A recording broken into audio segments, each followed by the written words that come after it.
네, 반갑습니다. 저는 커피클럽의 진행을 맡은 기술자숲회 대표 공태영이라고 합니다. 반갑습니다. 네, 저희가 올해 4월부터 이렇게 커피클럽이라는 주제를 가지고 이 자리를 계속 만들고 있는데 벌써 올해 마지막 커피클럽인 12월에 다 달았습니다. 이 커피클럽은 경남 창조경제혁신센터에서 초기 창업자, 예비 창업자분들과 선배 창업자들의 만남을 위한 장을 계속 마련해주고 있는 자리라고 보시면 될 것 같고요. 오늘은 온라인 공간을 통해서 필요한 사람과 그리고 그 서비스를 제공해주는 사람을 연결시키고 또 아이템을 연결시켜주는 서비스를 가지고 계속 성장하고 계신 두 대표님을 모셨습니다. 첫 번째는 플렉시블의 윤정욱 대표님의 강의를 들어볼 거고요. 두 번째는 V드림의 김민지 대표님의 강의를 들어볼 것입니다. 한 15분에서 20분 정도 각각 강의가 진행될 거고, 그리고 Q&A 세션 진행을 위해서 한 5분 정도 휴식 시간을 가질 것입니다. 그때 저 앞에 있는 샌드위치와 커피를 가지고 오셔가지고 편안하게 먹으면서 진행을 해보도록 하겠습니다. 그렇기 때문에 15분, 20분 이렇게 각 진행하는 강의 시간에 궁금하신 부분들을 잘 기재해 주셨다가 후반에 질문을 해주시면 될 것 같습니다. 그럼 큰 박수로 플렉시블의 윤 대표님을 모셔보도록 하겠습니다.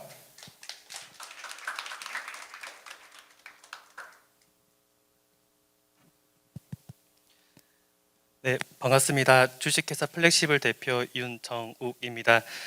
네, 우선 발표 자료가 조금 폰트가 깨진다는 부분 조금 양해 부탁드리겠습니다. 네, 우선 저희는 유명 아티스트를 발굴하고 이들의 시장 진출을 돕는 아트 커머스 플랫폼 크랙킷을 준비하고 있습니다.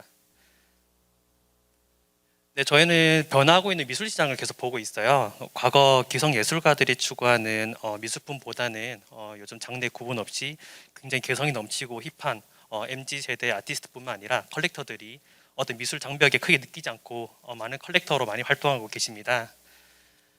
다만 아직까지는 1%만이 블루칩 아티스트로 계속 지금 활동하고 계시고 여전히 하나의 재테크 개념에서 요즘 아트테크로도 많이 성장하고 있는 부분이 또 조각 투자라던가 공동구매 그리고 NFT 시장까지 많이 성장하고 있습니다.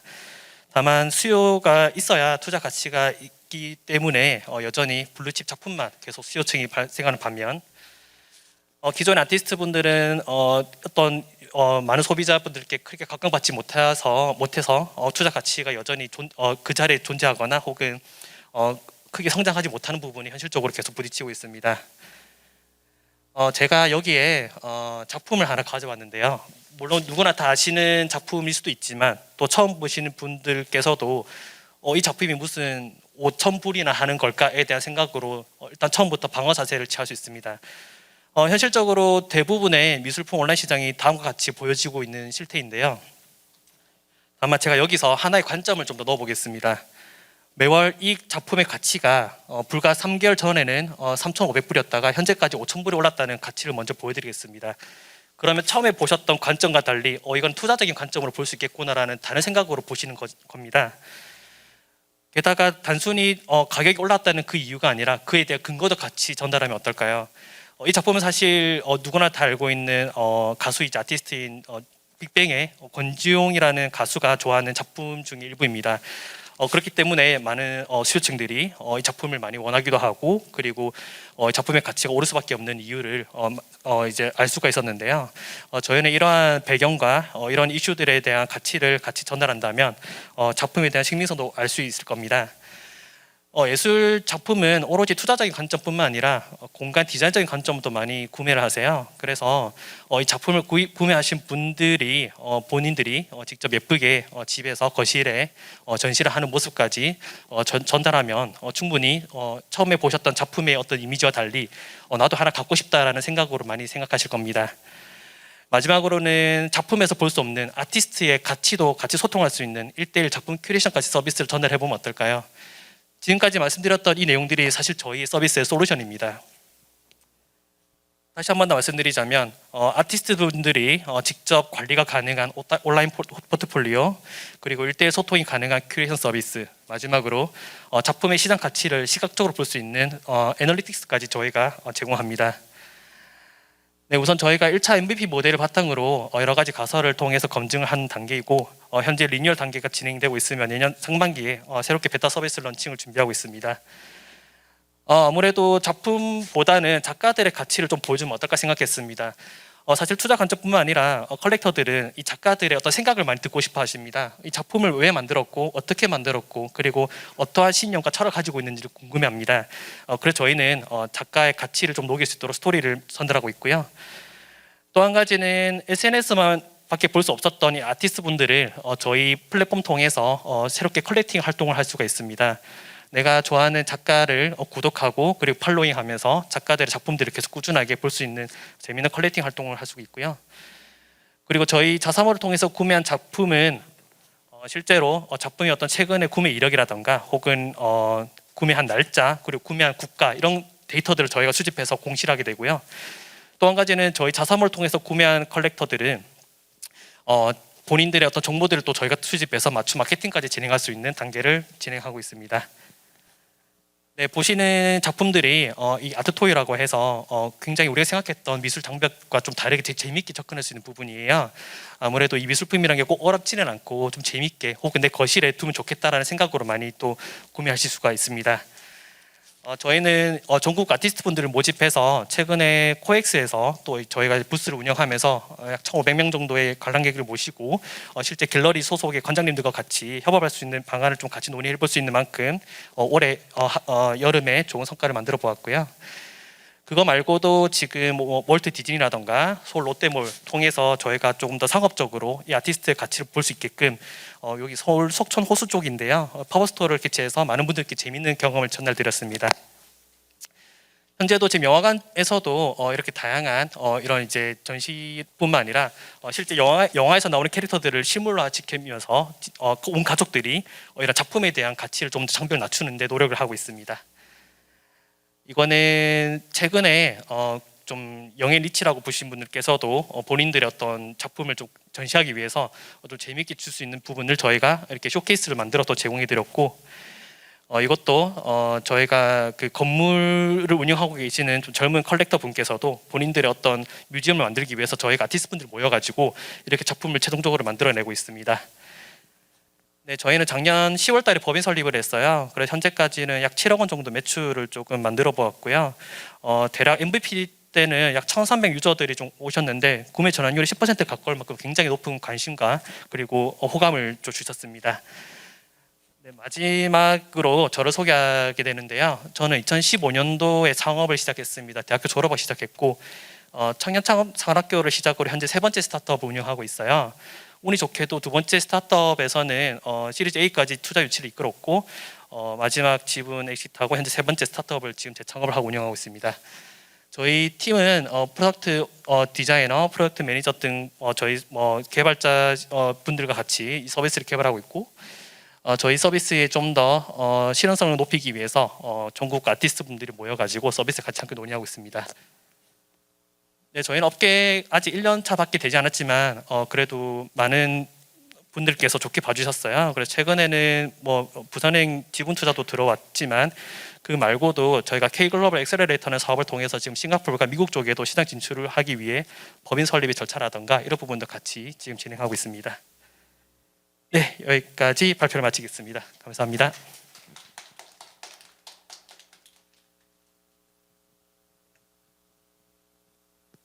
네, 플렉시블의 아이템은 조금 생소하기도 하지만 어떻게 다른 측면에서 보면 또 아주 새로운 모델로 접근을 해 나가고 있는 것 같은데 한번 엑싯을 경험을 해 보셔서 그런지 1년차, 2년차 스타트업임에도 불구하고 성장 모델을 잘 그리고 계신 것 같습니다. 네, 두 번째 발표자는 V드림의 김민지 대표님이십니다. 부산에 있는 기업이고 최근 약 700억 가치를 인정을 받고 투자 유치에 성공하신 김민지 대표님의 강의를 들으면서 어떤 요인으로 인해서 그런 큰 가치를 인정받을 수 있었는지 한번 주목해 보시면 좋을 것 같습니다. 큰 박수로 모시겠습니다. 안녕하세요. 방금 소개받은 주식회사 V드림 대표 김민지라고 합니다. 네, 저는 이제 부산이 본사이고 서울이 지사 이렇게 되어 있습니다. 2018년 1월에 창업을 했는데 굉장히 빠르게 성장을 한 케이스입니다. 그래서 제가 어떻게 그렇게 빠르게 성장을 했는지에 대해서 그냥 여러분들과 간단하게 이렇게 나누는 자리가 됐으면 좋겠고, 혹시나 제 그 발표를 듣고 궁금하신 게 있으시다면 편하게 질문을 해주시면 되겠습니다. 저희는 장애인 특화 재택근무 시스템을 개발하고 운영하고 있는 회사입니다. 여러분들은 혹시 내가 장애인이 된다면 이렇게 생각을 한번 해보셨나요? 다 생각해 보셨나요? 네. 해보셨습니까? 대단하십니다. 네. 그래서 우리가 갑자기 내가 장애인이 되었을 때 그 본인이 받는 충격과 시리 그리고 가족들이 느끼는 그런 충격들이 굉장히 크겠죠. 근데 우리가 후천적 장애인이 88%나 됩니다. 이 후천적 장애가 88%나 되고 우리나라 대한민국 인구의 10%가 장애인입니다. 500만 명이 장애인이라는 거고 260만 명이 등록 장애인, 미등록 장애인까지 합치면 500만 명이 넘어섭니다. 왜 미등록까지 맞냐? 부모도 장애인, 자녀도 장애인. 어떻게 등록을 하는지 몰라. 그리고 갑자기 장애를 입었을 때 부모들이 인정을 하지 않으려고 해서 끝까지 등록을 안 하다가 미루다가 등록을 하는 경우가 굉장히 많기 때문에 미등록 장애인이 더 많습니다. 근데 우리나라에는 장애인 의무고용 제도라는 게 있어요. 상시 근로자 100명 이상에는 무조건적으로 장애인을 의무적으로 채용을 해야 되는데 채용하지 않으면 페널티 형태의 부담금이 발생이 됩니다. 이 부담금이 30년째 이어져 왔는데 지속적으로 오르다가 문재인 정부 들어서면서 97%가 상향을 했고 지금은 100인부터 부담금이 걷어지는데 50인부터도 부담금을 발생시키자라는 법안이 계속 발의가 되고 있어요. 이 제도는 절대 없어지지 않는 법이었어요. 근데 거의 78%의 기업들이 부담금 내고 말지 그냥 귀찮은데 무슨 장애인 채용이야 라고 했었어요. 시설 구비해야 되죠. 산재, 의사소통, 시킬 직무가 없으니까 그냥 부담금 내고 말았었어요. 근데 경영평가 0.99 세계 최대 블랙락이라는 투자은행에서 경영평가 ESG 안 하는 기업들 다 투자금 모두 회수할 거야 하니까 거기에 있는 LPD 대기업들 경영평가 받는 공공기관들 이제 발을 동동 구르는 거. 안 하면 안 되는 시대가 온 거예요. 그 MZ세대들도 이제 가치 소비를 하기 시작한 거잖아요. 너무 쏟아져 있는 정보 속에. 그럼 나는 그 가치 있는 기업에 나는 물건을 살 거야. 이런 것들을 하기 때문에 이제는 안 하면 안 되는 시대가 오게 된 거예요. 그래서 이 걷어지는 부담금이 거의 1조가 넘습니다. 매년 기업들한테 걷어지는 게. 그래서 삼성이 414억을 내요. 매년. 근데 저희는 장애인과 V드림, 기업 이 3자가 윈윈하는 솔루션을 만들었어요. 그래서 제가 초창기 때 그 부산 상공회의소 일자리 1만 개 프로젝트 주관사를 이제 수행을 했었었는데 돈은 정말 조금 받았었는데 제가 발로 뛰면서 기업 500개, 장애인 100명을 설문조사를 한 게 있었어요. 왜 장애인 채용을 안 하세요? 이렇게 부담금이 많은데. 그냥 아까 제가 했던 이야기들이더라고요.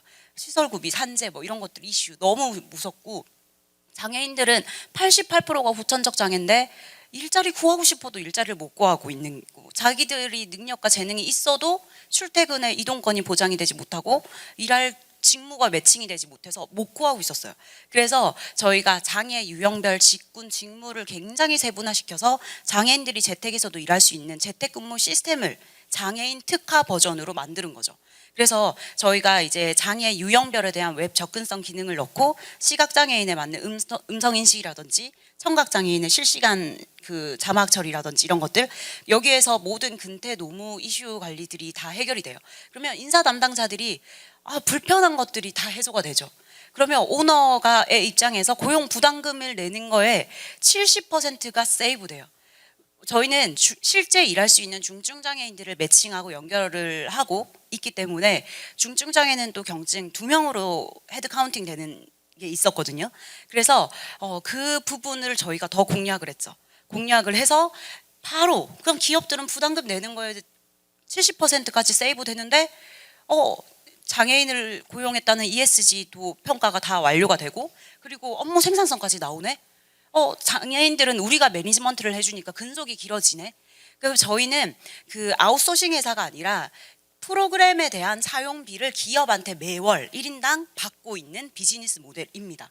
그래서 굉장히 이제 누적으로 쌓이죠. 저희가 2019년에 계약했던 기업들이 98% 재계약이거든요. 그냥 쭉 가요. 네, 쭉 간다고 보시면 되고. 그래서 제가 이게 계속 이제 현장에 부딪히니까 직군별 제안서도 따로 나오고 뭐 교육업, 병원업, 뭐 IT 전 직군이 지금 레퍼런스가 다 생겼어요. 공기관까지, 대기업까지. 그래서 그 제안서가 따로 나오고 실무자 설득 제안서, 실무자가 한 장짜리로 요약해서 오너한테 보고할 수 있는 보고용 제안서 이런 것들까지 저희가 이제 계속 시간이 지나니까 계속 나오더라고요. 그러니까 저희의 재산인 거죠. 그러면서 저희가 지금 장애인 채용 업계에서 퍼스트 무버로 굉장히 빠르게 달리고 있거든요. 그러니까 안 할 이유가 없는 하니까 굉장히 편한데요. V드림에서 다 처리를 다 해주네요. 그러니까 저희가 채용 업무부터 인사 노무 근로자 교육 업무 관리 근로자 케어까지 모든 전반에 올댓 서비스를 만들기 시작을 한 거죠. 네. 그래서 또 저희의 가장 강점은 저는 이제 꿈도 크고 굉장히 글로벌로도 나갈 거고 할 것도 많은데 이 재택근무 시스템은 캐시카우란 말이에요. 근데 장애인들이 그 기업의 소속이긴 하나 저희 V드림이 관리를 하고 있으니까 V드림한테 너무 고마워요. V드림이 뭐 한다면 저희 다 할게요. 그러니까 팬덤이 되어가고 있는 거예요. 그 사람들을 락인하고 있고 그래서 우수 근로자들을 저희가 이제 시상을 하고 있고 장학금도 수여하고 이제 이 나중에 두 번째 모델로 가기 위한 전초적인 단계로 저희가 이제 계속 이분들을 락인하기 시작하는 거예요. 교육적인 것도 저희가 제공을 하고 있고, 그러니까 B2B 모델인데 계속 이제 B2G, B2C까지 이제 계속 연결이 되는 거죠. 그리고 저희가 여기 안에서 이제 유의미한 데이터들이 많이 쌓이니까 이 데이터들을 토대로 보조공학 기기가 개발이 되고. 이 보조공학 기기가 또 B2G, B2C로 이제 연계가 되고 이제 그런 것들이 계속 쭉쭉 이어져 나가는 거죠. 그래서 저희가 거의 한 100억 가까이를 유치를 받았고 700억 밸류를 인정을 받았어요. 네, 그냥 질렀는데 그거에 대해서 인정을 해주시더라고요. 근데 여러분들 나중에 이제 시드 받고 시리즈 A, B 이렇게 받잖아요. 근데 저는 시리즈 B가 끝났는데 시드와 A 때와의 요청 자료의 리스트가 천차만별이었어요. 정말 힘들었어요. 정말 힘들었는데 제가 질렀는데 그거를 대체할 수 있는 근거를 대야죠. 나는 추정 근거가 이렇고 우리가 지금 매출이 이렇게 나고 있고 우리의 가치가 이렇게 되고 있고 지금 시장의 반응이 이렇고 뭐 이런 부분들을 다 설득을 했어요. 그러니까 설득을 했으니까 그 VC나 이제 우리가 B에서는 자산운용사가 들어왔거든요. 오케이를 한 거죠. 그러니까 그런 부분들을 여러분들이 계속 이제 준비를 하셔야 된다는 거죠. 그래서 한 5분 정도 저도 이제 간단하게 설명을 드리면 고객의 니즈를 알아야 살아남습니다. 내가 아무리 좋은 사업이라도 고객의 니즈를 맞추지 못한다면 고객의 니즈를 알아야 살아남는다. 저는 고객의 니즈를 파악하는데 굉장히 많은 시간을 들였고 지금도 설문 조사를 분기별로 하고 있어요. 우리 시스템 리뉴얼 할 때. 그리고 시스템 처음 만들었을 때도 MVP 필드 테스트 할 때도 진짜 뛰어다니면서 이거 어때요? 저거 어때요? 이런 것들 고객의 반응 진짜 많이 들었었거든요. 그리고 제가 예전에 처음 이제 IR을 했었을 때는 그냥 세상을 변화시키겠다라는 IR이었고 구체적인 타깃이 없이 굉장히 좀 모호한 사업이었어요. 그래서 제가 12번 뭐 IR 하면 12번 다 캔슬되는 거예요. 대표님 너무 열정적이고 대표님 너무 괜찮은데 연락드릴게요 하고 연락 없고. 근데 제가 더 타깃을 명확하게 하고 시장을 더 좁히고 더 구체적으로 나아가니까 그냥 하루 만에 IR하고 제가 하루 만에 결정이 난 사례가 있었어요. 시드가 김기사랩이라고 카카오 랩이 인수한 곳에서 들어왔거든요. 그걸 1년 반 이후에 들어오고 나니까 쭉쭉쭉 회사가 펴지기 시작하는 거예요. 저도 1년 반 동안은 너무너무 힘들었거든요. 그래서 고객의 욕구를 분석하고 여러분들 브랜드 제품 고유의 셀링 포인트가 있잖아요. 그러면 우리 비즈니스 모델의 파이프라인의 이해관계자들 중에서 나한테 돈을 지불하는 페이먼트들이 있을 거잖아요. 그러면 이 페이먼트들이 이걸 돈을 지불하면서까지의 가치가 생겨야 계속 지불을 하고 아니면 계속 이제 락인이 되어 가고 있고 이런 거잖아요. 그러면 그걸 계속 이제 나만의 제품의 강점은 뭐지? 다른 경쟁사가 치고 나왔을 때 나는 어떻게 대체하지? 이런 것들을 계속 생각을 하셔야 된다는 거죠. 그래서 브랜드가 줄 수 있는 혜택. 그래서 저희는 그 폐쇄형인 이 재택근무 시스템을 개발을 했습니다. 그래서 지금도 계속 업그레이드 시켜 나가고 있고 저희가 이렇게 UI UX가 굉장히 깔끔한 부분들이 장애인들이 보니까 더 크게, 더 쉽게, 직관적으로 이렇게 지금 더 만들려고 하고 있습니다. 네, 그래서 저는 SNS를 진짜 활용을 많이 했었어요. 당연히 저도 이제 초기에는 마케팅비도 없고 자금도 없고 인프라도 없잖아요. 그래서 제가 페이스북에서 매일 지금도 하루에 하나씩 제가 컨텐츠를 올리거든요. 그 회사 미팅 가면 회사 간판 앞에서 미팅이 잘 안 됐어요. 안 돼도 그 간판 앞에서 사진 찍어가지고 저 오늘 여기 어디 갔다 왔는데 뭐 하고 미팅 갔다 왔어요. 미팅 너무 잘 될 것 같아요. 뭐 이런 것들 계속 올렸어요. 지금 저는 장애인들한테 친구 신청을 50명씩 매일 합니다. 프로필 보면 휠체어 타고 있다. 뭐 프로필 보고 장애인 인식 개선 뭐 강사다. 뭐 그렇게 하면 그게 연결이 돼서 이제는 제가 이때까지 쌓아온 V드림은 김민지, V드림은 장애인 이 아이덴티티가 형성이 됐어요. 그래서 제가 사회복지사가 아닌데도 불구하고 장애인 뭐 경제대회 제가 패널로 가기도 하고 그러니까 저의 말에 힘이 생겨나기 시작한 거예요. 그래서 저는 진짜 SNS 마케팅을 여러분들이 잘 활용을 하셨으면 좋겠고 그리고 SNS 마케팅도 우리가 처음에 효율을 높이기 위해서는 진짜 노가다거든요. 많이 경험을 해봐야 나중에 진짜 이 내 비즈니스 모델의 이해관계자들이 어디에 주로 있지? 그러면 우리는 장애인들, 기업들이 있을 거잖아요. 그러면 장애인들은 30만 장애인 취업하기라는 카페가 있었어요. 네이버 카페. 그리고 기업 담당자들은 인사쟁이라는 카페에 굉장히 활발하게 그 커뮤니티를 하고 있더라고요. 거기에 그냥 광고를 때리기 시작하니까 그냥 효용이 쭉쭉쭉 올라오는 거예요. 그래서 우리는 쓸데없는데 광고비 쓰지 말자. 라고 이제 계속 얘기를 했었거든요. 그래서 이런 페이스북 마케팅, SNS, 네이버 마케팅 그리고 저희가 또 커뮤니티를 만들어 가지고 하고 있는데 여기에서 막 또 많은 것들이 활발하게 이루어지고 있어요. 지금 막 21살 지적장애인데 저 여자친구 구해요. 저희 카페. 네. 그래서 뭐 그런 것들 저 뭐 오늘 무슨 일 있었는데 위로해 주세요. 저 보조공학 기기가 작아졌는데 어떡하죠? 뭐 이런 것들. 그러면 나중에 우리가 이 사람들을 묶을 수 있는 커뮤니티 플랫폼을 만들자. 지금 저희 재택근무 시스템에서 회사를 가보고 싶다라고 이야기를 하시니까 저희가 워크스페이스를 똑같이 그 구현을 해가지고 메타버스와 연결을 해놨거든요. 그 회사와 똑같이 구현을 해서. 네, 그래서 퇴근하시겠습니까? 하면 이 플랫폼으로 이동을 하는 거예요. 그러면 여기에서도 락인할 수 있는 뭔가가 계속 생겨나는 거죠.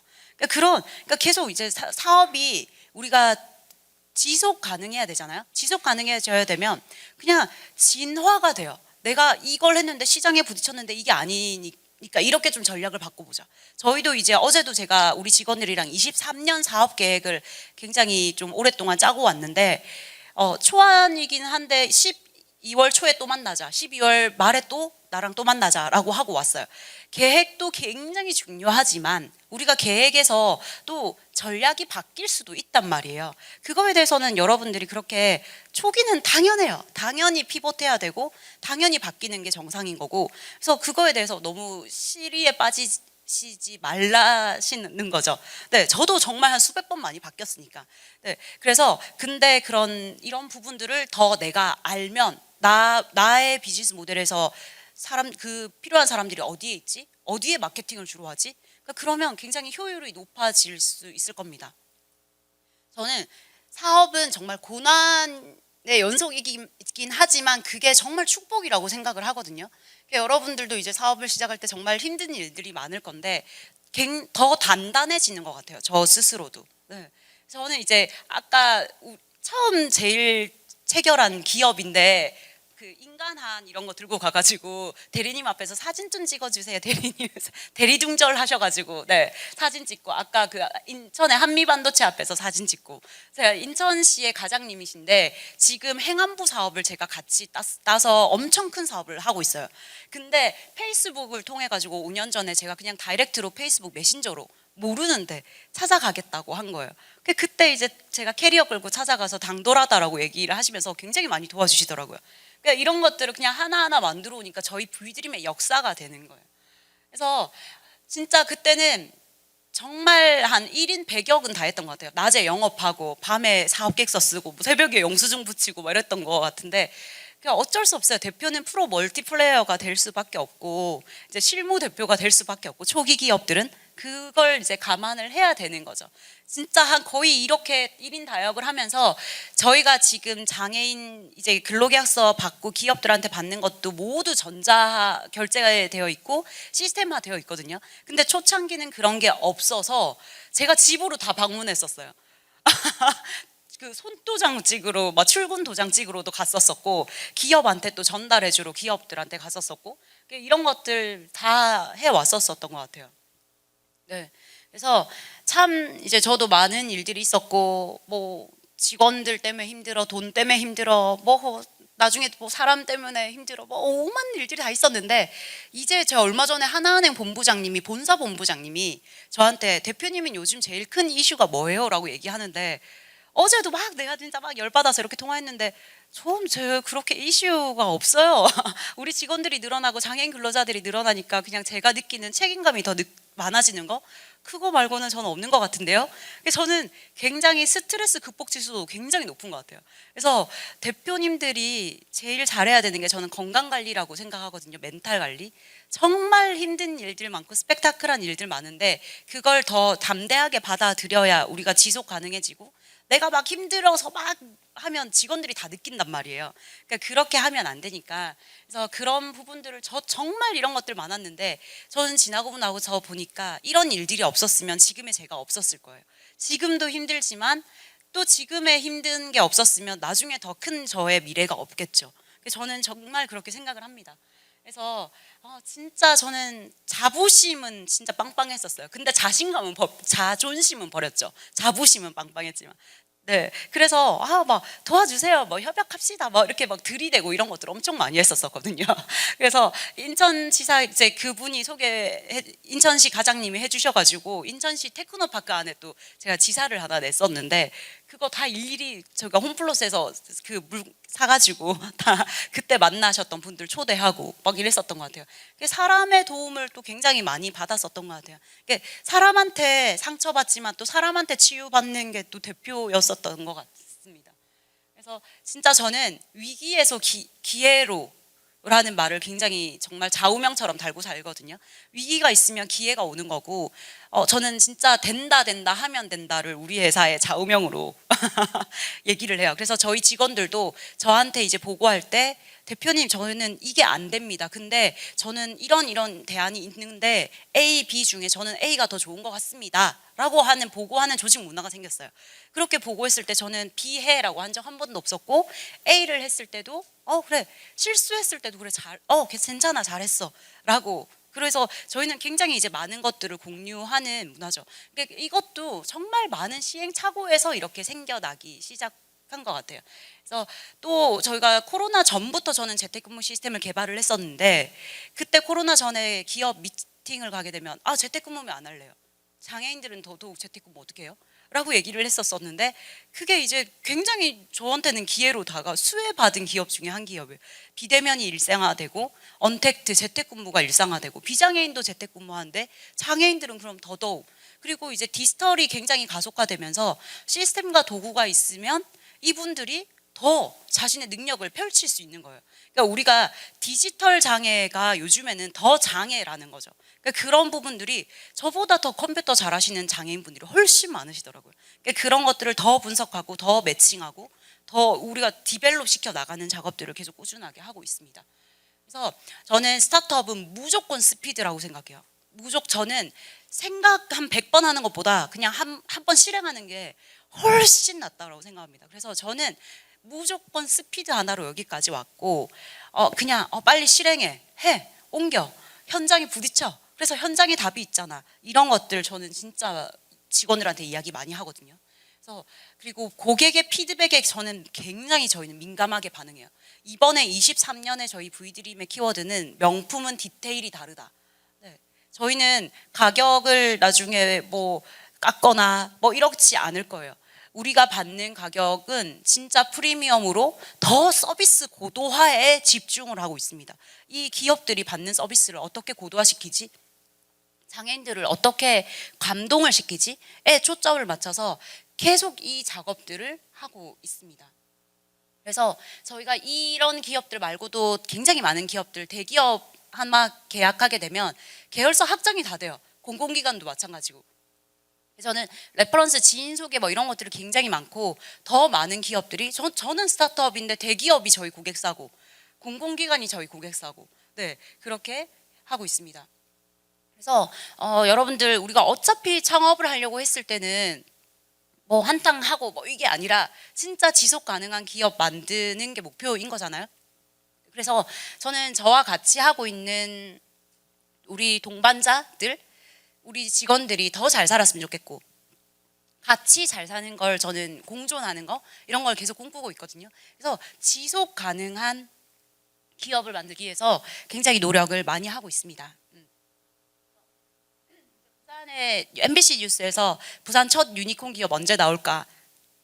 라는 이제 그 뉴스도 나왔었고, 저는 완전히 창업의 정석을 밟아온 케이스예요. 진짜 예비 창업 패키지, 뭐 초기 창업 패키지, 팁스 다 했었거든요. 얼마 전에 저도 팁스 해가지고 팁스도 전 성공 판정 받았습니다. 그게 2년간 5억 개발자 인건비 나오는 거거든요. 근데 저는 이제 우리 비즈니스 모델의 본 비즈니스 모델에서 캐시카우가 나오잖아요. 매출이 나오고.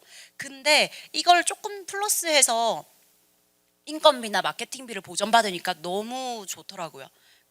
그래서 이런 부분들도 굉장히 지원 사업이 많이 나와 있으니까 많은 문을 열고 하시면 좋을 것 같습니다. 네, 그래서 저는 이제 더 큰 도약을 위해서 지금 B2B로 시작했지만 굉장히 빠르게 B2G, B2C로 이제 확장이 되고 있는 케이스입니다.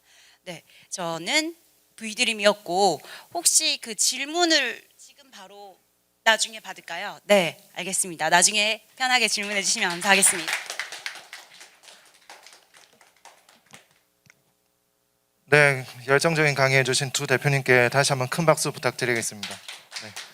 그럼 Q&A 세션 진행을 위해 가지고 좀 행사장을 다시 좀 세팅을 해야 돼서 한 5분 정도 휴식 시간을 가지고 다시 여기로 모이실 텐데, 저기 위에 보면 커피하고 샌드위치 있거든요. 가지고 오셔서 먹으면서 편하게 진행하도록 하겠습니다. 좀 이따 뵙겠습니다.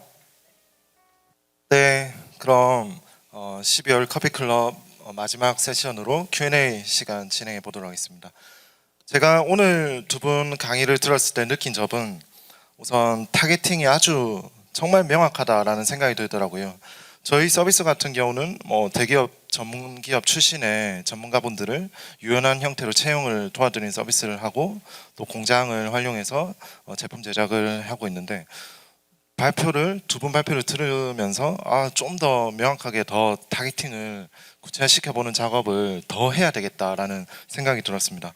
그래서 오늘은 고객 타겟팅, 그리고 투자 유치, 그리고 HR 이런 부분에 대해 가지고 질문을 또 주시면은 또 더 명쾌한 대답을 들으실 수 있을 것 같습니다. 그럼 제가 먼저 첫 번째 질문을 드리고 싶은데, 윤 대표님 같은 경우는 지금 이번 법인 같은 경우에는 이제 1년 차, 2년 차지만 이미 엑시스를 경험을 해보셨기 때문에, 아까 김인지 대표님께서 말씀해 주셨던 HR 이슈라든지 이런 거를 많이 경험을 해보셨을 것 같아요. 그래서 두 분께 공통 질문을 드리고 싶은 게, 이렇게 회사를 성장시켜오는 과정에 있었던 내부 인사 문제가 어떤 게 있었는지, 그리고 어떤 식으로 해결을 했고 또 어떤 식으로 지금 예방을 하려고 하고 있는지, 이 부분에 대해서 답변을 해주시면 될 것 같은데, 먼저 해주시겠어요? 먼저 할까요? 네, 사실 스타트업들의 경우 그 인사 채용이 매우 중요했던 것 같습니다. 아까 여기 김민희 대표님께서 말씀 주셨지만 진짜 하루가 너무 빠르게 달려가야 되는 게 스타트업이고, 그만큼 정말 핵심 인재가 이제 필요로 한데요. 뭐 우선 뭐 되게 저도 들었던 경우에 서울 같은 경우에는 좋으신 분들을 되게 소개를 통해서 이제 유력 이제 좀 이게 인물들에게 좀 많이 소개받나 들었어요. 근데 다만 영남권 같은 경우에는 그런 이제 풀이 잘 없기 때문에 아직까지는 저희도 어떤 이제 채용 플랫폼 통해서 이렇게 사를 모집하고 있습니다. 물론 이제 첫 인상은 되게 좋아요. 뭐 말씀도 되게 잘하시고 뭐 이력도 되게 좋으셔서 우리 서비스에 바로 실물적으로 적용 이게 들어오시면 진짜 빠르게 또 갈 수 있겠다라는 또 저만의 어떤 그런 이제 기준을 세우고 같이 하자고 하지만 불과 한 2개월 좀 지나면 이제 서서히 뭔가 조금 나타나는 것 같습니다. 그분의 어떤 인성이라던가 실력이라던가 그런 모습들이 나타났는데 사실 실력적인 면에서는 저는 사실 조금 자기 개발을 좀 많이 강요하는 편이에요. 뭐 왜냐하면 지금 당장은 크게 성장하지 않더라도 우리는 성장하기 위해서 만들어가는 서비스이기 때문에 그때 다시 돌이켜 보았을 때 우리는 뒤처지면 안 된다는 생각으로 준비를 같이 하면서 늘 자기 개발에 저는 많이 강요하는 편이지만 다만 인성적인 면에서는 제가 그걸 바꿀 수가 없는 것 같더라고요. 특히나 대개는 크게 조금 부정적인 단어라던가 분위기를 조금 이게 의도치 않게 노출시켜주는 분들이 좀 계세요. 사실 처음에는 그래 이분이 그래도 일만큼 열심히 잘하니까 뭐 어느 정도는 그래도 일이 중요하니 어느 정도는 좀 감안해야겠다 생각을 했지만 나중에 시간 지나고 나니 팀원들이 같이 모여서 서비스를 어떻게 더 개발해야 될까 이런 고민이 아니라 그 친구 때문에 받은 상처를 가지고 뒷담화를 하고 있는 시간들 제가 보았던 것 같습니다. 이거는 정말 회사의 분위기가 정말 중요하고 이런 부분은 제가 또 나서서 고칠 수 있는 부분이 아니니 조금은 어렵더라도 우리 팀원으로 같이 갈 수는 없겠다라는 생각으로 우선 퇴사 처리를 하게 된 경우도 있었고요. 그 외적인 어떤 뭔가 정말 본인이 열심히 해야 된다는 어떤 습관이라던가 이런 부분들은 계속 제가 좀 같이 강요를 하면서 운영하고 있는 단계입니다. 그래서 뭐 다른 대표님께서도 아무래도 사람 관리가 제일 힘드실 거고 제일 중요하시겠지만 아무래도 직원분들의 입장을 제일 많이 들어보고 뭐가 문제인지 뭐가 고충인지 이런 부분들을 이해한다면 충분히 어렵지 않게 해소하실 수 있지 않을까 이렇게 생각도 하고 있습니다.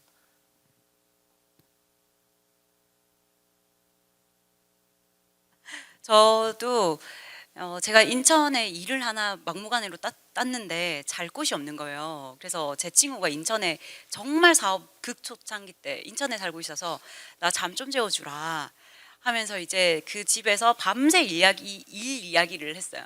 그래서 내가 너 월급 줄 돈은 없으니까 그냥 건바이 건으로 좀 일을 하자. 라고 시작을 했고 그 친구 이제 집에서 우리가 아웃바운드 콜을 각자 돌리기 시작을 했고 진짜 같이 들이대기 고 정말 바닥부터 이까지 만들어 온 친구거든요. 저희 사업 총괄 상무예요. 제가 일거리 막 물고 오면 막 일 추진해서 나가고 이런 친구인데 이게 저는 대표니까 괜찮은데 다른 누가 오면 이 사업 총괄 상무가 그렇게 질투가 나나 봐요. 네, 저한테 그렇게 이간질을 하고 네, 근데 저는 믿음은 생기는 게 아니라 믿음은 쌓이는 거야. 라고 얘기를 하고 네 알겠습니다 라고 해서 한 번도 저는 단 한 번도 흔들린 적이 없었거든요. 저한테 이 친구가 보여준 신의와 이런 것들이 쌓여왔기 때문에 정말 한두 달, 석 달 되지 않은 친구들이 그 친구를 모욕하고 뭐 이런 거에 대해서는 제가 흔들리지 않으니까. 그리고 대표는 저는 그렇게 막 냉정하지 않은 사람인데 대표가 되니까 냉정해지더라고요. 우리 직원들을 내가 케어해야 되고 직원들의 가족까지 내가 생각을 해야 되니까 더 냉정해질 수밖에 없더라고요. 그래서 진짜 여기까지인 것 같습니다 라는 부분들을 저는 또 많이 했던 것 같아요. 그리고 우리 투자사가 연결해 줬었던 분들을 이제 같이 좀 왔었는데 대기업에서 있었던 분들이었어요.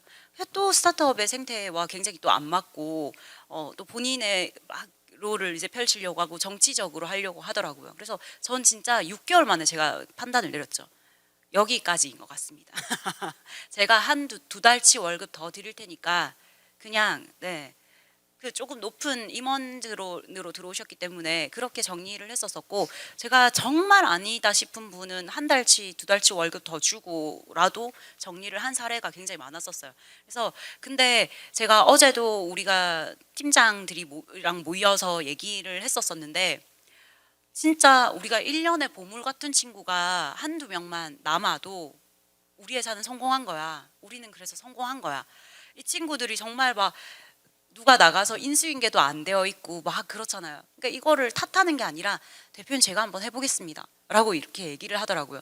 그러니까 우리 둘이서 막 고민했는데 이제는 같이 고민하는 친구가 6명, 8명이 되고 이제 팀장급 이상들이 그렇게 되니까 회사도 같이 성장한 반면에 저도 이제 같이 성장을 했으니까 스스로 이제 멘탈이 더 올라가는 것 같아요. 그러니까 옛날에 그런 이만한 스트레스가 저한테 이만큼 와닿았으면 이만한 스트레스도 저는 이제 이만큼도 와닿지 않는 멘탈로 성장을 한 거예요. 그러니까 저는 이제 또 제가 밖에 나가 있는 일들이 많아지잖아요. 그러면서 제가 회사를 시스템으로 경영을 하기 시작을 했고 전자결제를 다 도입을 했고 미팅록이라든지 이런 것들 다 의무적으로 공유해 라는 그런 이제 시스템, 그리고 이제 누가 인수인계를 안 하고 나가더라도 우리가 알 수 있게끔 시스템화 만들어. 그래서 무조건 기록해. 히스토리 남겨. 이렇게 해서 계속 그냥 회사가 성장하면서 같이 성장하는 것 같아요. 조직 문화도 성장하고 대표도 성장하고 임원들도 성장하고. 네. 근데 초창기에 이제 우리가 스타트업이기 때문에 우리 비전도 잘 모르고 기업들 그 직원들이 또 잘 모르니까 또 실력이 뛰어난 친구들이 오기가 쉽지 않아요. 그러면 회사 성장 속도에 따라오지 못하는 초창기 멤버들은 빨리 빠이빠이 회의를 해야 되는 거죠. 그런 것도 저는 이별도 슬기롭게 해야 더 지속 가능해지고 더 많은 사람들을 위해서 내가 대의를 위해서 소의를 포기해야 되는 것도 대표의 덕목이라고 저는 생각합니다. 네, 두 분 다 채용에서부터 퇴사에 대한 이야기까지 해주셨는데 뭐 회사 내부에서 일어나는 일뿐만이 아니라 우리 그냥 인간 관계가 만남이 있으면 늘 헤어짐이 있잖아요. 근데 저도 초창기에 그냥 자진 퇴사 형식으로 나갔는데 마음이 뭔가 바뀌셨는지 노동청에서 갑자기 연락이 왔더라고요. 근데 그때 남아있던 분들이 뭐 진정서도 다 써주고 증빙을 다 만들어 주셔가지고 그분이 안 되겠다 이렇게 취하를 했던 경험이 있는데 퇴사에 대한 부분이 정말 민감한 부분이거든요. 어떻게 보면 아까 뭐 급여를 더 주시는 형태를 사용을 하셨다고 했는데 대표님께서는 아까 전에 퇴사 처리를 언급해 주셨는데 어떤 슬기로운 방법을 활용하셨는지. 저는 나쁜 사람이 되고 싶은 않은 것 같아요. 저의 성격인데 그냥 과감 없이 다음날 나오지 마세요 이게 아니라 일주일 동안 조금 많이 구슬렸던 것 같습니다. 그냥 저의 입장을 또 많이 얘기를 하고 또 저의 입장을 공감을 또 시켜주는 거를 가장 크게 조금 전달했던 것 같고요. 물론 이제 나가시는 분도 굉장히 아쉬워하는 것도 있지만 그래도 다른 회사를 가더라도 또 두 번 다시는 그런 모습을 또 보여주면 안 되기 때문에 또 필요한 내용 어떤 전달은 또 해야 되지 않을까라는 생각으로 또 같이 얘기를 많이 하면서 그렇게 좀 설득을 시켰던 것 같습니다. 저도 이제 공공기관이랑도 일을 하고 있고 정부 사업도 많이 하고 있기 때문에 권고사직하면 안 돼요. 제가 그냥 뭐 아무 잘못이 없는데 내일까지 그만 나오세요라고 하면 안 되죠, 당연히. 그런 말을 하면 안 되니까 그런 정말 증거들을 우리가 계속 한 달 정도 우리 인사팀에서 계속 수집을 하죠. 네, 수집을 해서 정말 일이 있으면 징계위원회 해부를 시켜서 정직을 처리를 한다거나 뭐 감봉을 시킨다거나 정말 이제 제도적으로 하고 저도 서울, 부산 이렇게 지사가 두 개가 나눠져 있으니까 저는 취업 규칙도 다 노무사 검토해서 사인 다 도임 다 받았어요. 그리고 연차도 그냥 자유롭게 써. 그리고 연차 동료 한 달에 한 번씩 계속 메일 주는 거죠. 네, 연차 안 하면 연차 수당 없는 거지. 그러니까 그리고 이제 저는 자율과 책임에 대해서 굉장히 이야기를 많이 해요. 너가 알아서 해. 근데 너가 단 책임을 지는 거야. 라는 부분들. 그러니까 저희는 이제 그런 거 있어요. 잘못을 했을 때 뭐 심할서 한 번, 두 번, 세 번을 썼을 때 뭐 감봉 처리가 된다거나 뭐 이런 것들이 있거든요. 그래서 그런 직원들이 다 동의를 한 상황이고 또 저희 징계위원회도 있고 뭐 이렇게 하고 있고 또 이제 나중에 회사가 어느 정도 성장을 했을 때는 저는 너무 감사한 부분이 우리 사업총괄 상무가 대표님은 천사하세요. 제가 악역 맡을 테니까 하거든요. 대표는 그냥 끝에 나중에 정말 일이 있을 때 대표가 다 책임지는 거잖아요. 그러니까 대표가 죄송하다 잘못했다 하면 그냥 끝나는 끝이에요. 근데 그 상무라든지 뭐 다른 임원들이 얘기하면 아 그랬냐 나는 몰랐는데 이렇게 얘기하고 그냥 해도 돼요.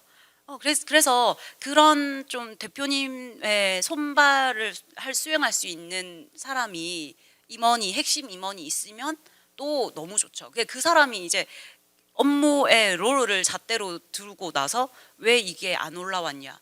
미팅록이 이거를 올려라고 했는데 왜 몇 번 안 올렸냐? 뭐 이런 것들을 그냥 일로 그냥 뭐라 하는 거죠. 그래서 저는 처음에 왜 제가 상처를 받았냐면 우리는 가족 같은 우리는 내가 다 해 뭐 이렇게 해서 제가 상처를 받았는데 제가 더 성장을 하면서 그냥 비즈니스 대 비즈니스인 거잖아. 나도 일을 한 만큼 월급을 주는 거고 더 잘하면 내가 복지를 챙겨주는 거고 더 해주는 거고 그러니까 이런 부분들이 있으니까 저도 그래요. 제가 더 냉소적으로 변하나 이렇게 생각을 하지만 저를 보호하기 위해서는 어쩔 수는 없는 거죠. 네. 네, 회사 성장 단계에 따라 가지고 준비해야 될 부분들이 또 있는 것 같아요. 어떻게 보면 그 퇴사 처리를 이렇게 하기 전에 그런 그 정해져 있는 게 있잖아요. 한 달 전에 그 통보를 해야 된다 이런 게 있는데 근데 가끔 역으로 하면 우리 팀원들이 다음 주부터 그만두겠다 이렇게 하면 조금 아쉽긴 하지만 그건 뭐 어쩔 수 없이 대표자의 짊어지고 갈 수밖에 없는 부분들이지 않은가. 시스템화 시키는 부분이 진짜 중요한 것 같습니다. 네, 제가 첫 번째 질문을 너무 길게 끌고 왔는데 오늘 참여해 주신 분들 중에 두 분께 질문이 있으시면 손 들어 주시면 마이크 전달 드리도록 하겠습니다.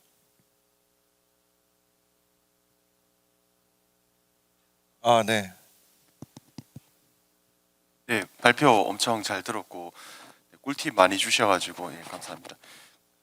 제가 먼저 궁금한 게 윤정욱 대표 한 분씩 이제 드릴 질문인데 윤정욱 대표님이 아까 발표 중에 시리즈 A까지 두 번째 창업하셨다고 하셨거든요. 이제 세 번째시고. 근데 대표님도 아마 그 정도 키우셨으면 회사에 애정이 있으셨을 것 같고 투자하신 분은 사실 뭐 회사에 투자한 것도 있겠지만 대표님을 보고 투자했을 것 같은데 심사역이 그런 좀 결정을 하신데 어떤 이유가 있으실지. 네. IR 행사인 것 같네요. 죄송합니다. 진짜 궁금해가지고. 네네네네. 그 많은 분들께서 질문 주셨는데 우선 회사 전체를 매각한 건 아니었고요. 그 사실 저는 창업 멤버로 같이 시작했었습니다. 그 두 번째 회사는 제가 상호명을 말씀드릴 수는 없지만 아기 유니콘으로 이번에 창원에 선정된 기업 중에 하나긴 한데요. 저는 어쨌든 지금 바이오 생명종을 또 전공을 했고 과거에 뭐 신라젠이라는 회사에서 임상연구원도 근무하면서 그쪽 길을 좀 계속 가고 있었어요. 근데 다만 이제 좋은 환경 속에서 사실 사업을 좀 계속 운영 잘 했던 것 같습니다. 근데 저의 한계가 이제 느껴질 때가 있더라고요. 저가 더 이상 뭔가 성장할 수 없겠다라는 시간들이 왔고 뭔가 마음속에 한켠에서는 좀 뭔가 다른 부분에서 좀 꿈틀댔던 게 많았던 것 같습니다. 그러다 보니 정말 좋아하는 것과 잘하는 것 사이 고민해서 사실은 잘하는 걸로 시작했는데 나중에는 좋아하는 걸 가야겠다 생각도 들더라고요. 그때 마침 제가 별도의 취미로 가지고 있었던 어떤 컬렉터 활동들이 있었는데 그때 마침 이런 시장이 돼서 변화가 없다는 걸 알고 있고 그걸 내가 해야겠다라는 생각으로 새롭게 시작했던 게 20년도였던 것 같습니다. 솔직하게 대답해 주셔서 정말 감사합니다. 그리고 이제 김민지 대표님한테 조금 이게 약간 공격적이라고 느끼실 수 있는데 제가 궁금해가지고 아까 사례 설명하실 때 블랙록 사례를 말씀하셨잖아요. 투자. 근데 올해 이제 양적 완화 시대가 거의 끝나고 긴축 시기에서 블랙록이 좀 기조가 사실 변경이 되고 글로벌적으로 이제 정부들의 기조 좀 변경이 됐는데 혹시 이제 뭔가 조금 전략적으로 이제 조금 피봇이라고 해야 될까 그런 게 있으실지 좀 궁금합니다. 아니요, 전혀 없습니다. 기존은 그 ESG를 안 하는 기업들 투자금 회수할 거야라고 했는데 기업들이 잘못 인식한 거예요. 그냥 돈 벌지 말고 기부를 해야 돼? 어떻게 사회공헌 해야 돼? 라고 했는데 그래서 블랙락에서 기조를 다시 바꿨죠. 그냥 기업은 목적은 돈 버는 거야. 근데 단 선하게 돈 벌고 선하게 돈을 써. 라고 얘기가 됐어요. 그래서 대기업도 지금 모든 대기업에 ESG 추진실이 생겨났고 경영평가 0점은 더 반영이 더 될 거고 이 제도는 절대 없어지지 않는 법이에요. 그래서 저는 더 가면 같이 피봇을 하거나 뭐 이런 건 없습니다. 예, 답변 잘 듣. 신념이 있으셔서 좋긴 한 것 같아요. 네, 감사합니다. 네, 플루엔스 첫 번째 질문 나왔는데 혹시 다음 질문을 해주실 분이 계실까요? 네. 너무 강의가 명쾌하고 이야기가 잘 흘러가면 질문이 없거든요. 제가 마지막 질문, 공통 질문 드리고 오늘 마무리 짓도록 하겠습니다. 여기 아마 플랫폼 비즈니스 혹은 이런 온라인에서 뭔가를 비즈니스화 시켜 보려고 하시는 분들이 많이 계실 것 같습니다. 근데 플랫폼 비즈니스를 하게 되면 뭔가 처음에는 뭐 데이터를 모아야 되겠다, 뭐 이런 결정을 내릴 수도 있고, 뭐 현금을 창출하면서 진행을 해야 되겠다라고 생각이 드는 경우도 있는데, 플랫폼 온라인에서 뭔가 진행하는 비즈니스를 할 때 현금 창출을 바로 노리면서 진행하는 게 좀 더 경험상 적합하다고 생각하시는지, 아니면 좀 더 위험하지만 뭐 데이터 쪽으로 보면서 투자 유치 라인으로 가는 게 좀 더 적합하다고 생각하시는지, 물론 상황마다 다르겠지만 개인적인 의견을 공유해 주시면 좋겠습니다. 네. 사실 요즘에 플랫폼 기업들이 굉장히 힘들어요. 후속 투자가 안 들어오니까 예전에 이제 플랫폼에서 유저로 나중에 광고비로 내가 비즈니스 모델을 창출을 하겠다라는 기업들이 지금 너무너무 힘든 기업들도 많고, 플랫폼 기업들이 매물로 나와 있는 기업들도 사실 너무 많아요. 그래서 우리가 정말 시베리아가 왔다, 투자 혹한기가 왔다. 근데 진짜 요새 깔때기처럼 이렇게 걸러지는데, 이걸 걸려지고 존버하는 기업들, 그러면 그 기업들이 더 지속 가능해질 거야 라고 얘기를 하고 있는데, 우리끼리도 자생해야 된다라고 얘기를 하고 있습니다. 그래서 저는 무조건 기업의 목적은 영리인 거고, 돈을 벌어야 내가 좋은 일 할 수 있고, 돈을 벌어야 내가 우리 직원들 월급을 줄 수가 있는 거잖아요. 그러면 우리 비즈니스 모델을 나는 수익 모델에 대해서 저는 처음부터 생각이 돼야 된다라고 생각을 합니다. 예전처럼 데이터로 이렇게 모아가지고, 데이터도 지금 오픈 데이터나 이런 것들이 무료 데이터가 너무 많고 무료 어플들이 너무 많잖아요. 그래서 저는 실질적으로 그냥 처음부터 그냥 나의 비즈니스 모델에서 나의 수익 모델은 누구지? 나한테 페이먼트를 하는 사람들이 누구지? 이 사람들한테 내가 어떻게 효율을 주고 가치를 제공을 하지가 이건 거예요. 그냥 심플한 거. 그러면 여러분들의 추진 배경이 있을 거죠. 백그라운드에서 뭐가 문제이지? 내가 이 문제를 어떻게 해결할 수 있을지? 이런 부분들을 이제 생각하는 게 IR의 원천인 거고, 그러니까 그러면 이거를 어떻게 내가 성장시키지? 미래의 가치를 올리지? 더 확장시켜 나가지? 그러니까 이런 것들은 또 나중에 일인 거고, 저는 첫 번째는 그게 제일 중요하다 생각합니다. 일단 이 자리에 계신 분들이 대부분 뭐 플랫폼 쪽 준비를 하신다거나 커머스 쪽으로 하시겠지만, 저 역시도 20년도에는 플랫폼을 준비하면서 투자를 받아야겠다는 1차 목표를 가지고 있었어요. 뭐 잘 아시겠지만 투자를 받으려면 그만큼의 어떤 MAU 수치라든가 W 수치를 확장시켜서 이 회사의 성장 어떤 폭발 가능성을 보고 투자가 들어오는 그런 어떤 정석적인 절차를 기대를 했는데, 사실 이 시장 경제 환경은 저도 예측 못했지만 이렇게 어렵게 바뀔 줄은 전혀 몰랐습니다. 사실 첫 시장은 창업자의 관점의 선택으로 바뀌었던 것 같아요. 처음부터 이윤을 창출하겠느냐, 혹은 이용자를 만들어서 투자를 받겠느냐. 근데 지금은 이용자를 만들어서 투자를 받았다고 한 게 된다면 열의 여럿은 다 안 될 겁니다.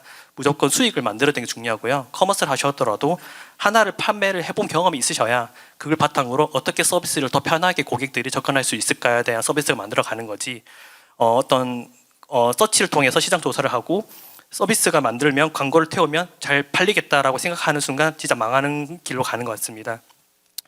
뭐 대개는 켄타로스 형이라고 해서 수익 반, 이용자 반 이런 식으로 또 가는 경우도 있는데, 아까 이전에 대표님께서 맞춰주신 것처럼 저희도 당장에 바로 수익 창출하기 위해서 피봇을 바로 했고요. 무조건 수익을 창출해야 플랫폼의 가치를 또 인정받는 게 아닌가, 저는 그렇게 생각하고 있습니다. 네, 두 대표님께서 아주 현실적인 답변을 해주셨던 것 같습니다. 네, 그럼 올해 마지막으로 열린 12월 커피클럽 이것으로 마무리를 하도록 하겠고요. 내년도에도 좋은 자리가 만들어져서 계속 이렇게 뵐 수 있으면 좋겠습니다. 그럼 올해 커피클럽을 마무리를 하면서 아주 큰 박수로 이 날의 행사를 마무리 짓도록 하겠습니다. 감사합니다.